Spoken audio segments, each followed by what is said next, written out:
Ayan, hello po. So, meron tayong pasyente, si Pitubo, 10-year-old male dog, na ang problema naman niya ngayon ay meron siyang pyoderma. So, ang pyoderma is a skin problem na nagkakaroon ng pus within the skin. So, tinry natin i-debride yung mga necrotic tissue, and then after a while, tinahin na po natin. And after ng surgery, nag-laser therapy po tayo. So, si Pitubo, sa surgery, pakita natin yung sugat. So, kung makikita nyo before and after, talagang nabugbog, no? Nag-necrotize yung kanyang skin at saka sa loob.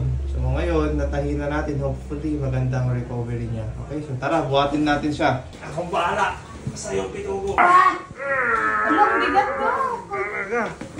Kaya mo pa ba, boy? Yun lang mga kaibigan. Lakas ng boy namin. 40 kilos yan, oh.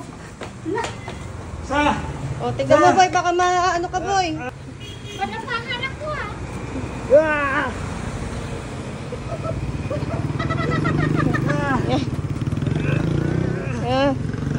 Ay! Oh, diba, naka-improve pa tayo. Ang bed bawal Marte.